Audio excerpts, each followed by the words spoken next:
no completion.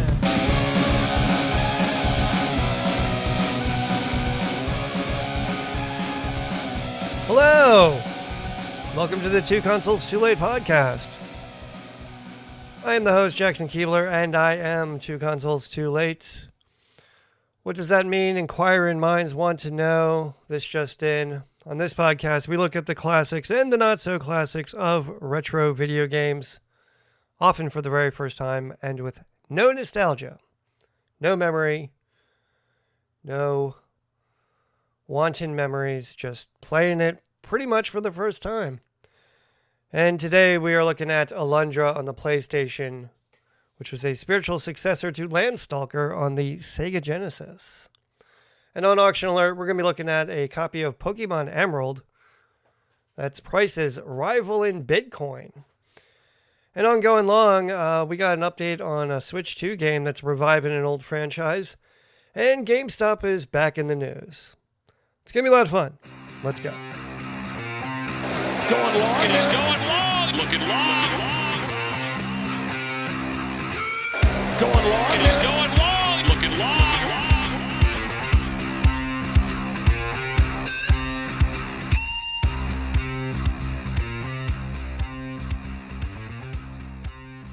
I'm just coming off the PS1 Longbox live stream from YouTube and Twitch, which you can check out every Saturday at 7:30 a.m. I play a game from the PS1 Longbox collection, which is up to 53 games, by the way. The collection, I believe, I have to look at the Instagrams. It's been a year in June, but when in June, I'm not sure. But anyway, no, that's not true. I think I started the collection in August. Anyway, I do a live stream where I play a game from the PS1 Longbox collection. And this morning, I think, was historically the shortest live stream in the history of all live streams. And I'm up to 26 live streams, and I'm quite proud of that. So that's half a year. So I'm trying to be consistent with this thing, you know. I'm actually trying to play all the games just to give them a shot. Well, the game I played this morning, I just knew right out of the box. I was like, this is not going to last long. WrestleMania, the arcade game, it looks a lot like Mortal Kombat. It's a fighter, and I suck at fighting games, and I just button mash the whole time. And I don't want to bother to even learn the combos. And unfortunately, in this game, being a wrestling game, there's an announcer who is just absolutely annoying, and I just find the whole thing insipid. And if you're into wrestling, that's cool, you know, have fun. But I don't know who any of the wrestlers are. I don't know the history of it. So that game I just knew was not going to be for me. But every Saturday, pretty much at 7:30 a.m. on YouTube and Twitch, at two Consoles Too Late, there I am, playing one of the games. But I wasn't there last week because I wasn't feeling too good. I was feeling a little under the weather. So when the alarm went off at 7:30, I was like, forget it. I'm not going to do it.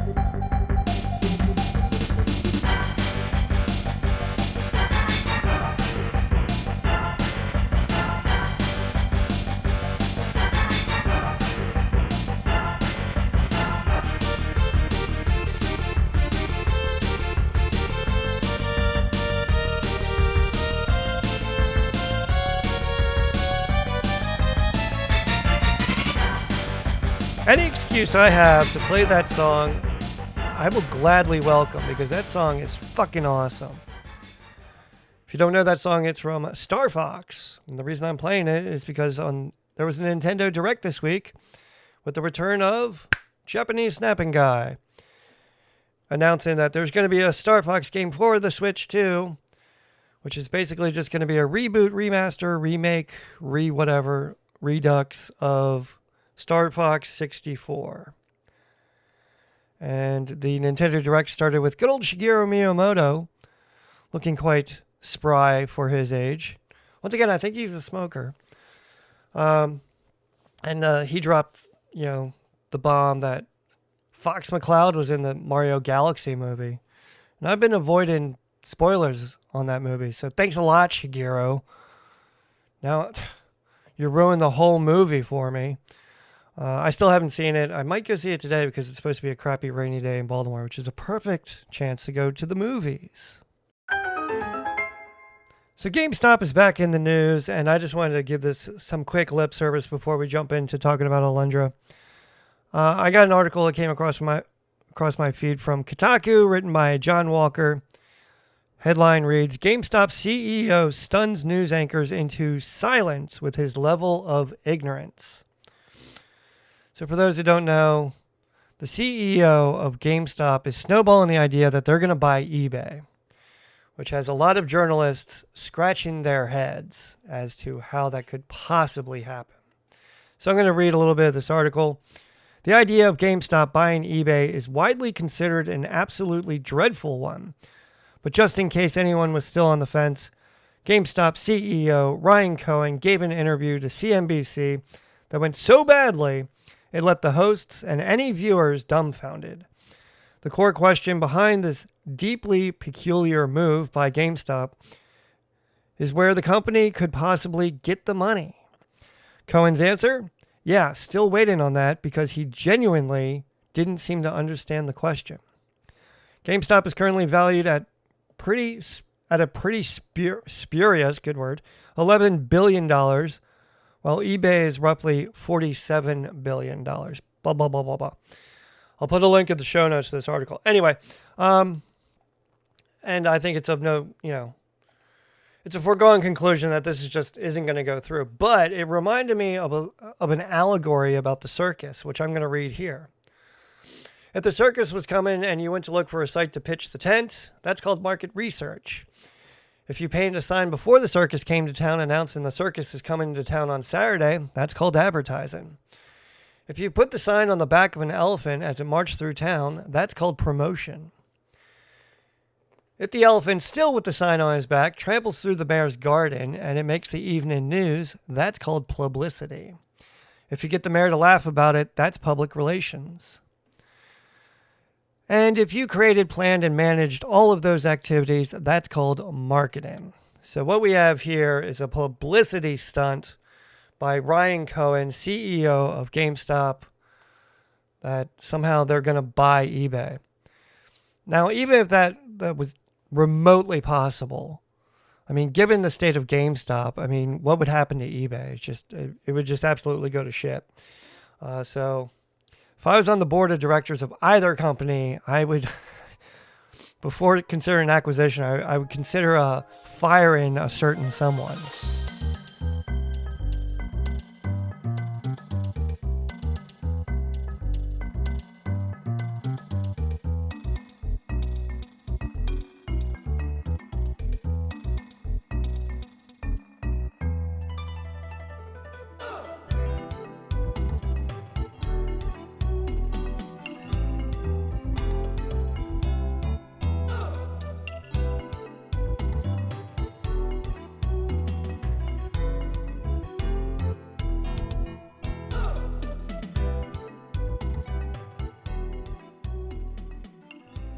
All right, so earlier this week I went on the interwebs and I posited the question, have you ever heard / played Alundra for the PS1? And this is the result of that question. 61% of respondents said yes, 23% said no, 3% said, what game is that? And this answer I absolutely love. 8% said, I like gummy bears. I too like gummy bears, and I posted a picture of the bag I was eating at the time. I usually go through about one bag of gummy bears a week. I shouldn't, but I do. Anyway, so this game is definitely, I guess, in the know amongst retro gamers. That 23%, though, there is a small faction of people out there who play video games who've never heard of Alundra. And I would never have heard of Alundra if it hadn't been for belonging to one of these retro gaming groups on the Facebooks. But my poll got a couple comments. Alexander said, still in my one day I'll take my revenge and end this game list. Cool game, nice story, the spiritual Landstalker too. But the jumps were so hard that it made me give up when I was younger. Ben said it's one of my all-time favorites. I wish they ported it to the moderns. Ben, I don't think that's going to happen. And James said, I've heard of it, but I've never played it. Well, James, give it a shot. Just be prepared for a lot of game. All right, this isn't a short game at all.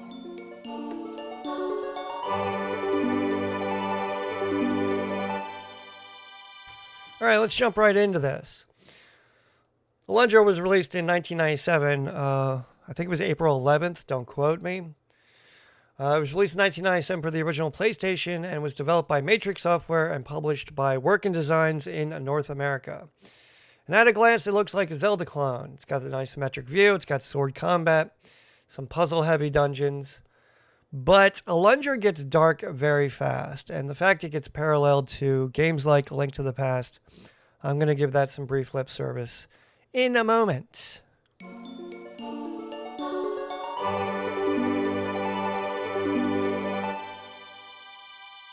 Okay, what is the story of good old Alundra? You play as Alundra, a mysterious traveler with the ability to enter people's dreams. And that's not just the gimmick, that is the core of the game. The village of Ainoa is plagued by a curse. People are fallen into comas, and they are trapped in nightmares that they just can't simply escape. And what starts as a typical, we'll call it a save the village story, turns into something a little bit heavier. And characters aren't just struggling, they die. And you can see this, there's a graveyard north of Ainoa village, and those graves start filling fast, and the grave digger has many a comment to that effect.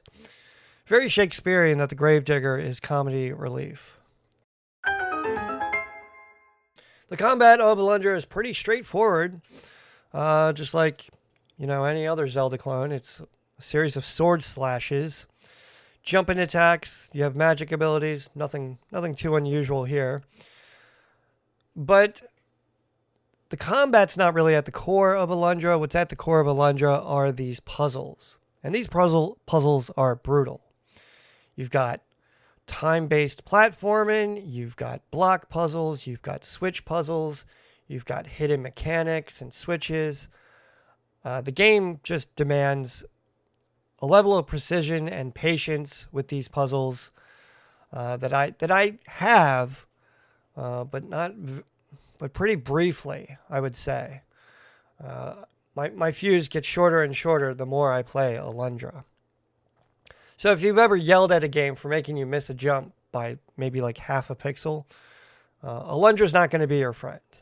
And like we saw in the comments, some of those jumps is a huge barrier for some players, this one included.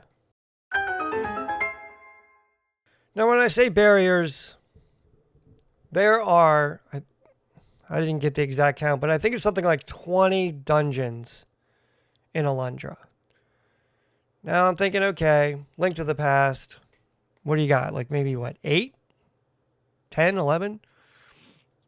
Which is an okay number.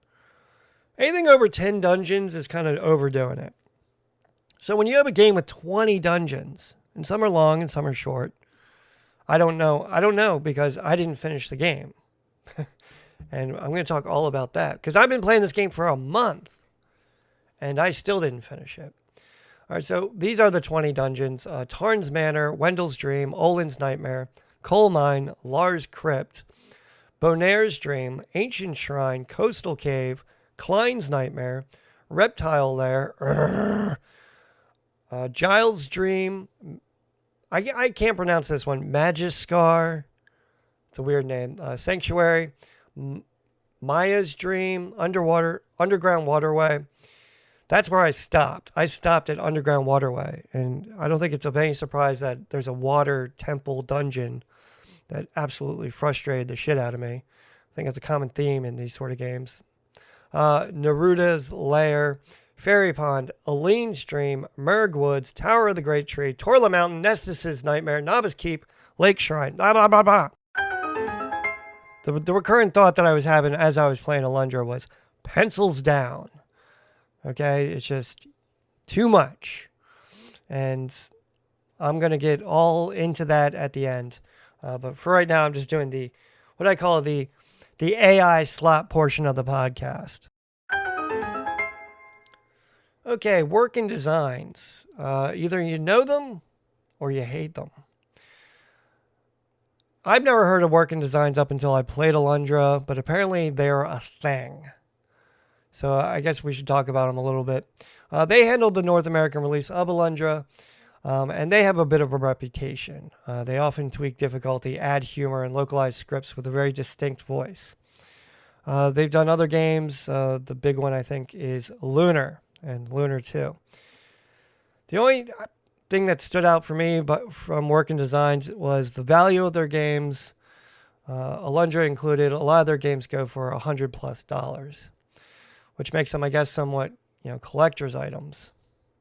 But up until now, I'd never heard of Working Designs. And I think that they worked on this game, I don't think it makes it better or worse. It's just, they're a known thing, and here at Two Consoles, I didn't know them, and it didn't really change my opinion of the game. Visually, Alundra is a rather strange hybrid. It's 2D sprites on a 3D capable console at a time when everyone else is chasing polygons. So this is 1997. The big game is, of course, Final Fantasy VII. Metal Gear Solid also is kind of a thing. So to see this sort of game, a game that looks like it should have been on SNES, is interesting for the PlayStation. But I thought it really worked. The animation was smooth, the environments were detailed, and the dream sequences were kind of unsettling. And the soundtrack is absolutely wonderful. We just heard the Village of Ainoa theme at the beginning of talking about Alundra. It was composed by Kohei Tanaka, and it deserves a lot more attention than it gets. It shifts between calm village themes and oppressive dungeon music. Now, for those who don't know, Kohei Tanaka did the soundtrack for Dragon Ball Z, and he also did a Pokemon movie. So I did not know that. Apparently, he is of some renown. But we're going to hear another track from Kohei Tanaka. I think we're going to play The Wind That Shook the Earth.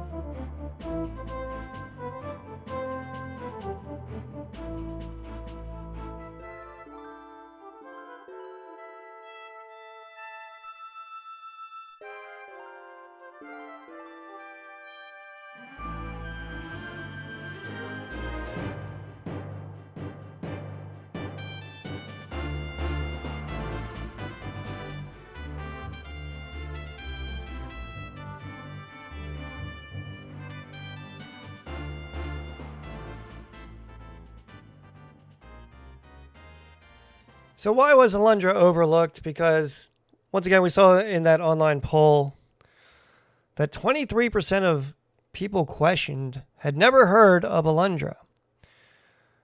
And if we add in that, that 3%, whatever. So we'll say like almost a third of retro gamers polled have never heard of Alundra. And I had never heard of it until I ran across some post on social media. But I thought, okay, this game looks like it's going to be right up my alley.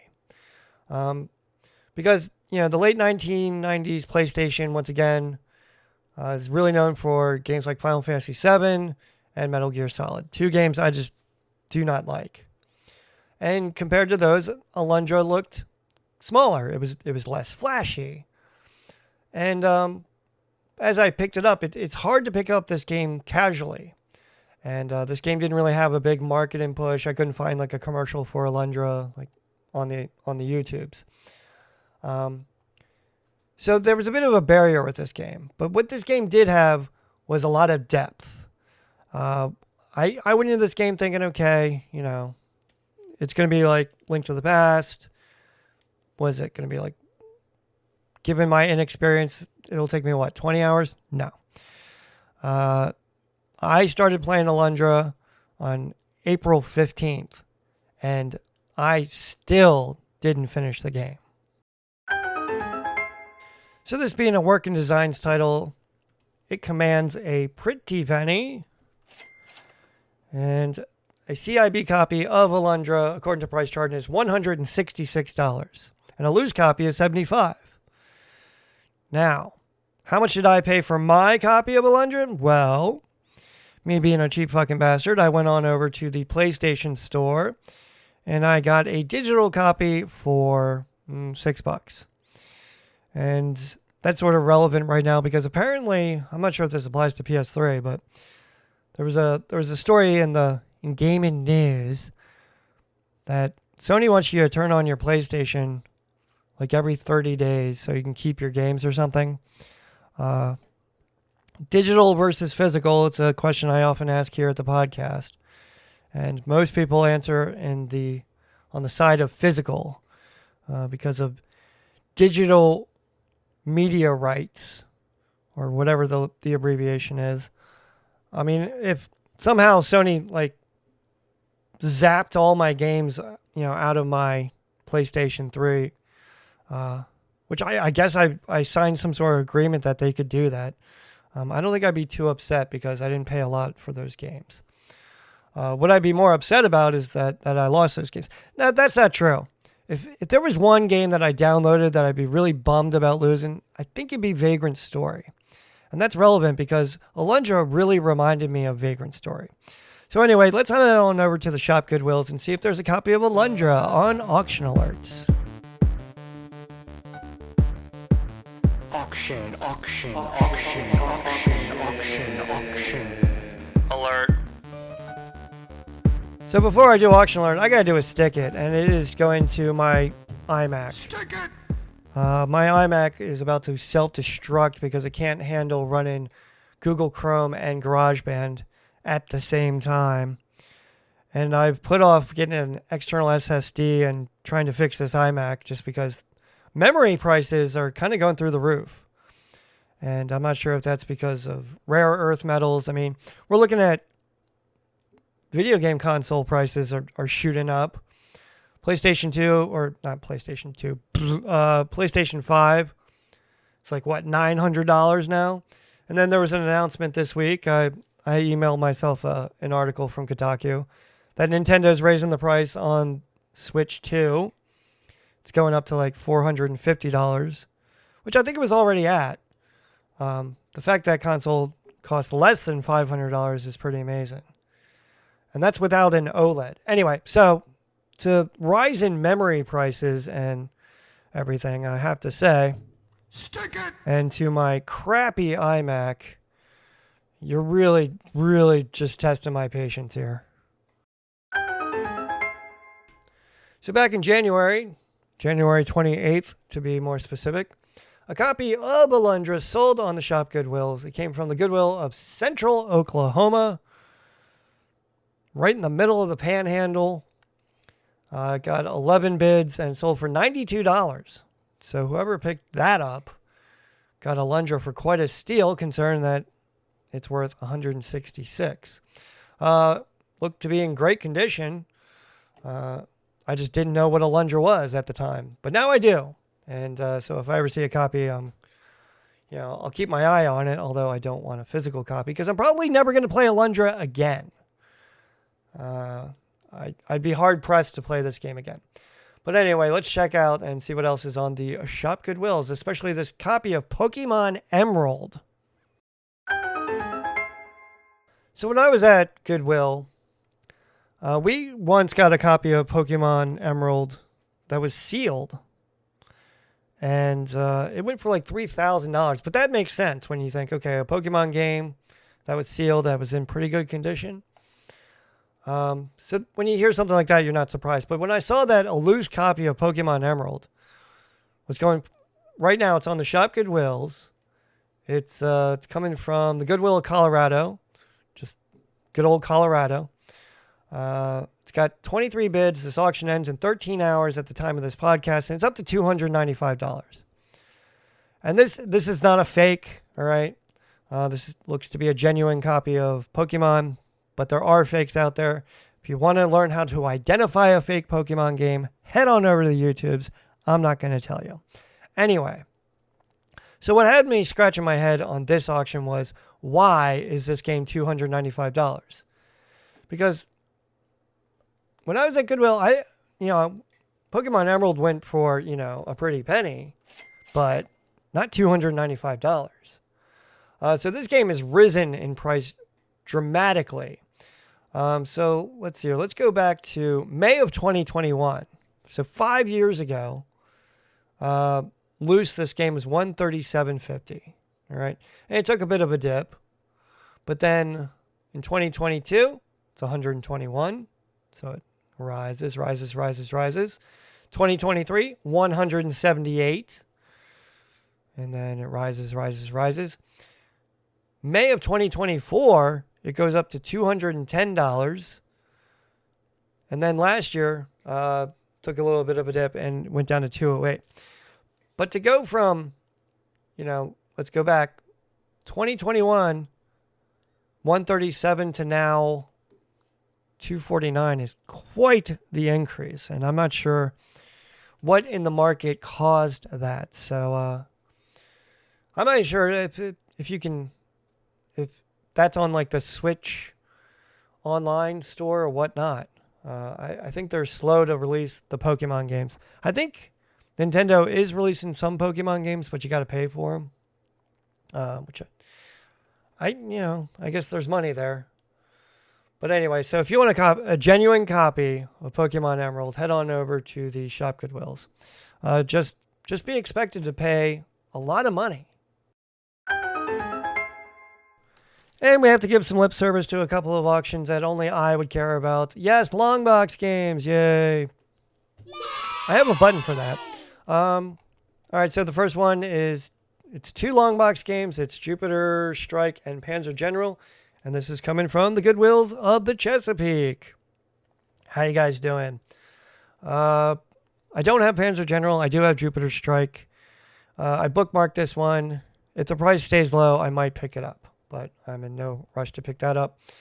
I didn't even see if they had the manuals. Let's see. Nope. Panzer General does not have its manual, so I don't want that. Remember, I only collect complete in box. All right, moving on. Battle Arena Toshinden, complete with case and manual. This has come from the Goodwill of the Olympics and Rainier region. That's the good old Pacific Northwest up there in Seattle. Right now, that's got 0 bids, and they started that auction at $49.99. Stick it! Stop doing that. All right, let the marketplace decide. Next, we have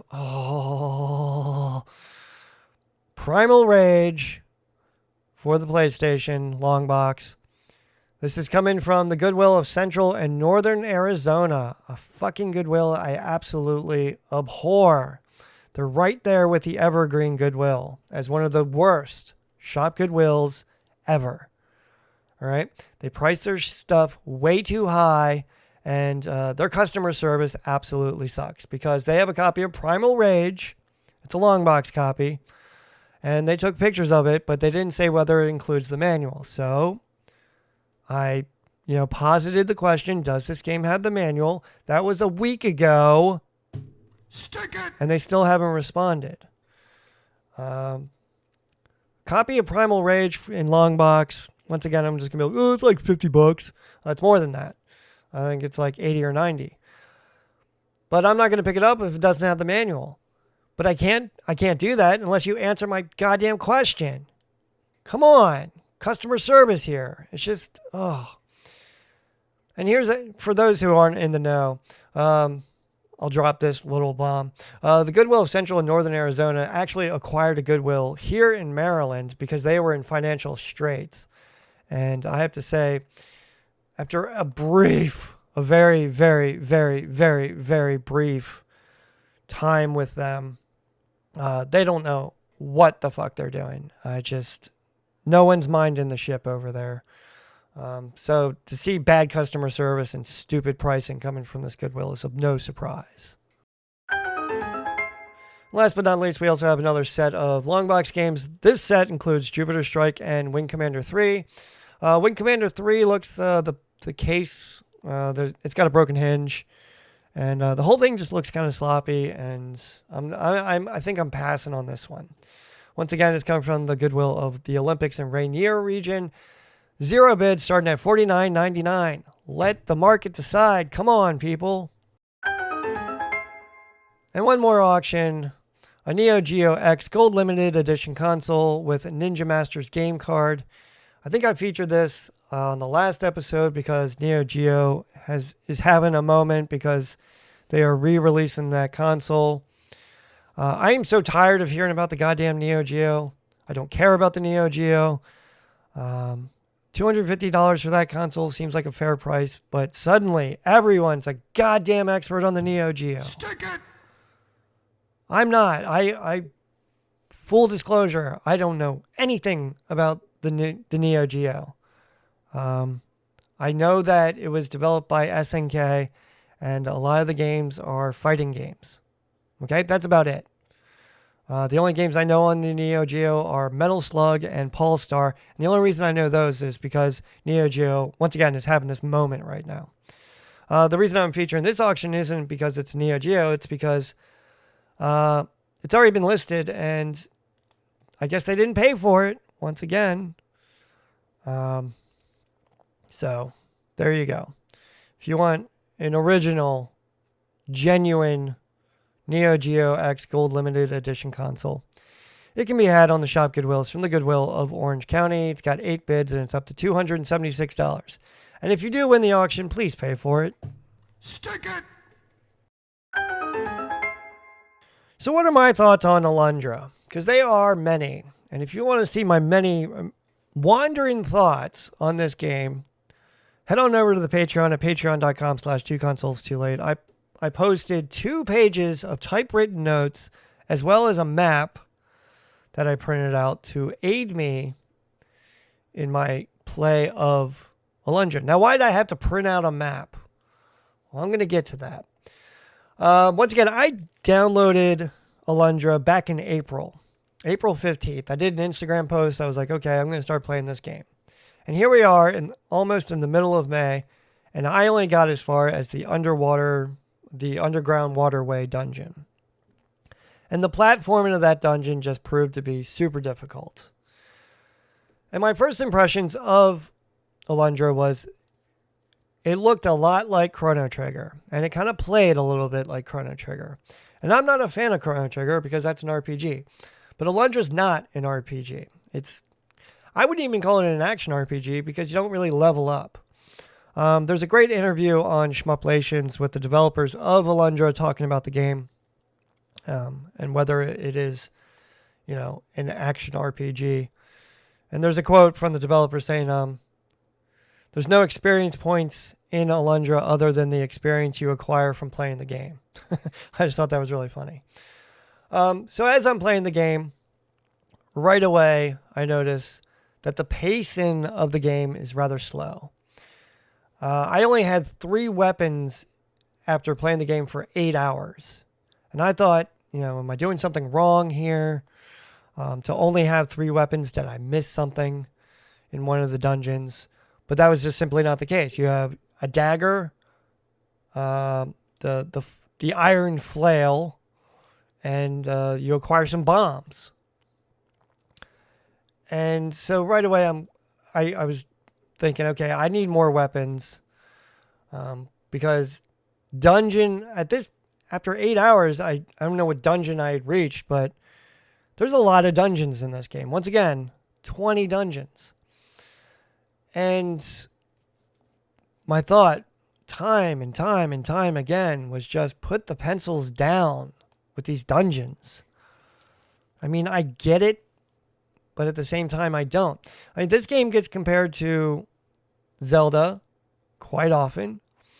But I think when it gets compared to Link to the Past, because they have, an expansive overworld and certain areas are blocked off because you don't have certain items. I think that's where a big comparison to Link to the Past comes from. But there's so much depth in Alundra that I think it makes Link to the Past just look damn lazy. I mean, the dungeons of LTTP are a walk in the park compared to Alundra. All right, we got to muscle through. The iMac is about to explode. So what happened with me in Alundra was I just got fatigued by the game. I thought, man, this is going to be a really fun game. It's going to be about 20 hours. This could be game of the year. This game has got the special sauce. There's a bit of a collectathon. You get so many gilded falcons. You can trade them in. You can get better items. I love that kind of shit in video games.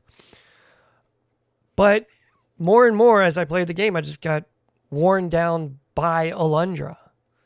And I got worn down by these puzzle-heavy dungeons.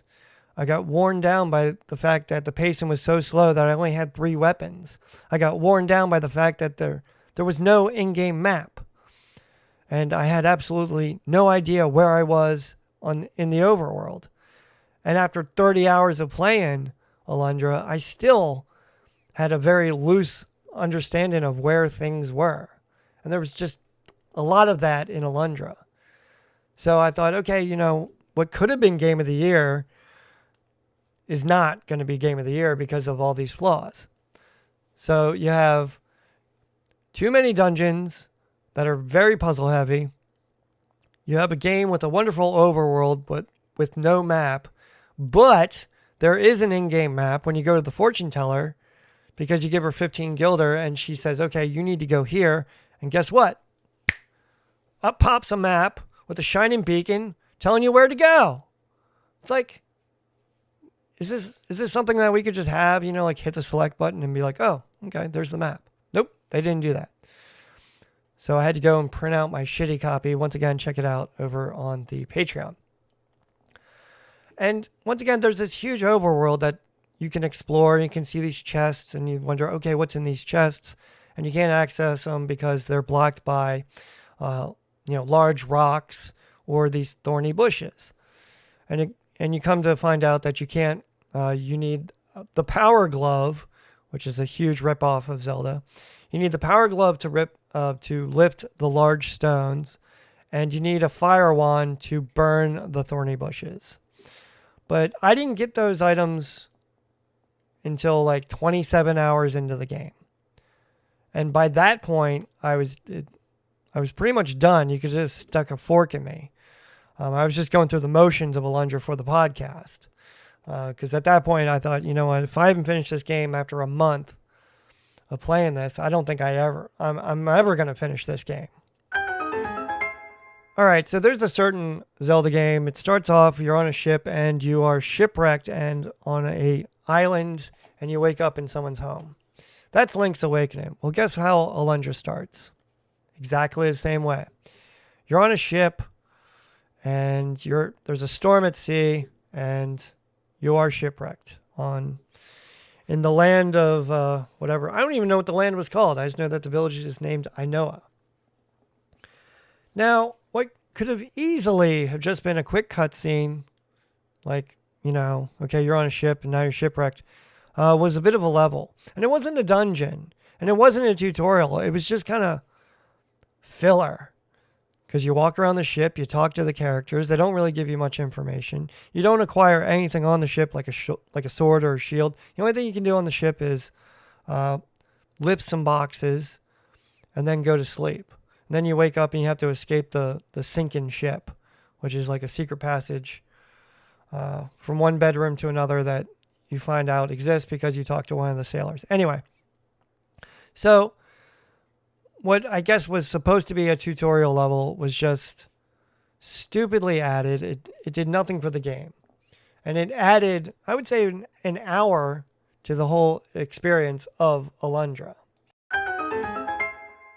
But the reason I'm bringing up Link's Awakening isn't so much because of the shipwreck, is because in Link's Awakening, as you play the game, you find the seashells.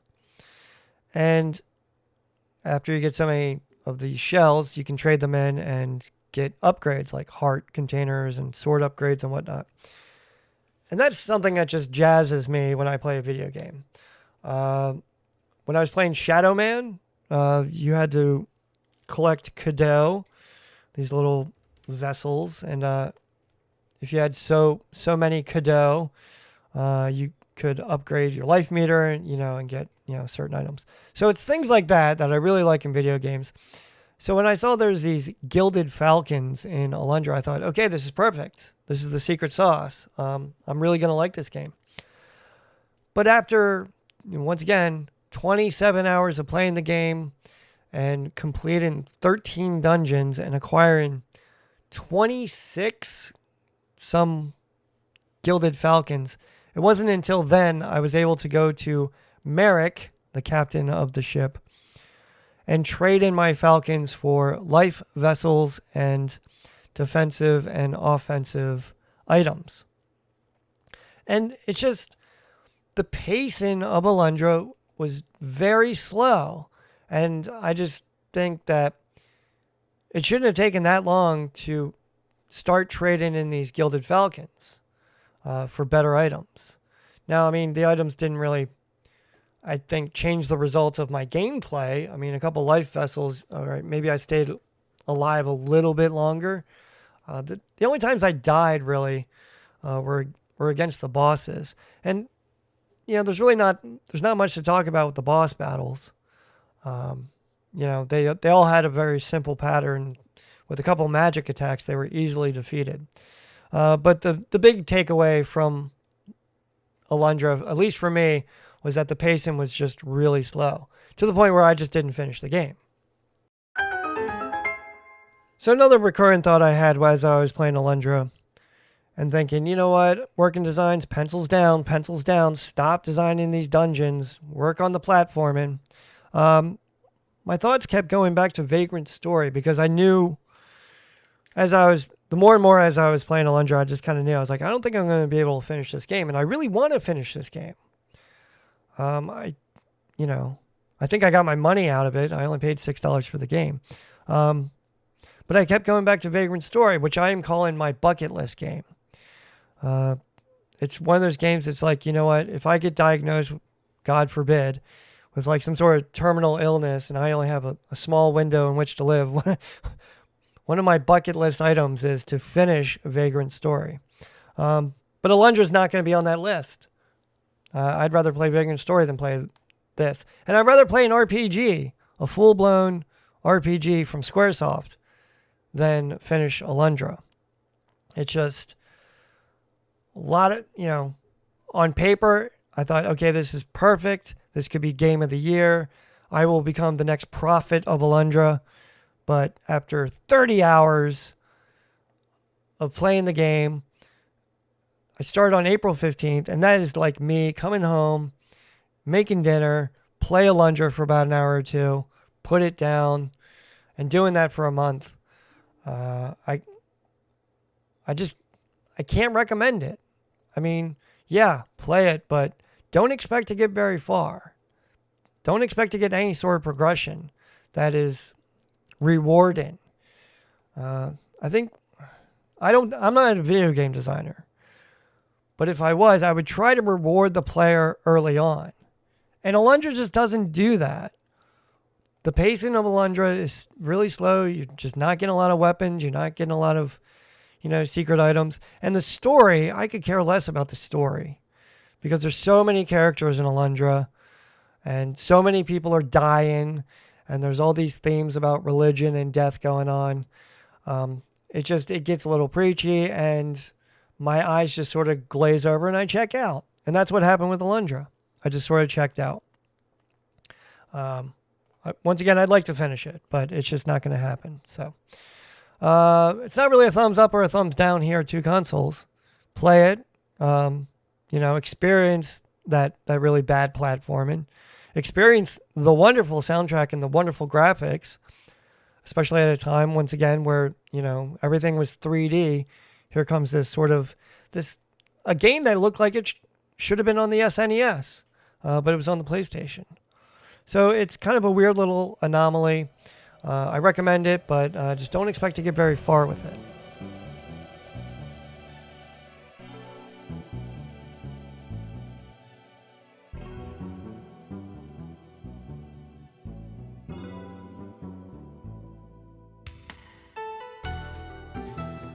All right, so thank you for listening to the podcast. I've been the host, Jackson Keeler.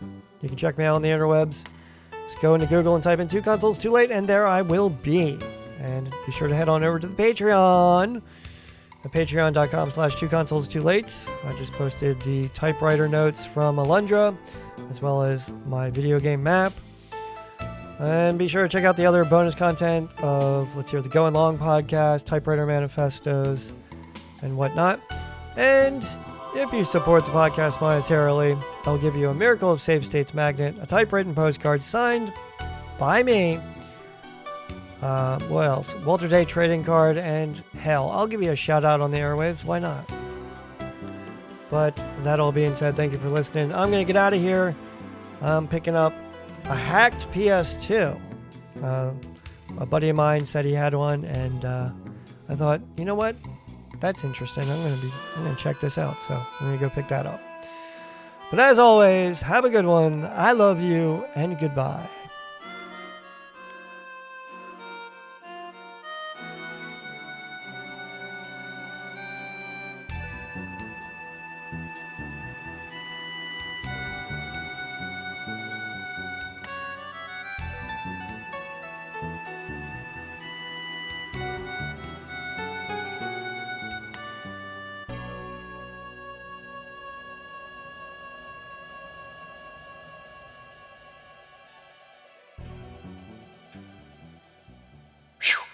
The Mac was about to shit the bed. God, this thing's a piece of crap.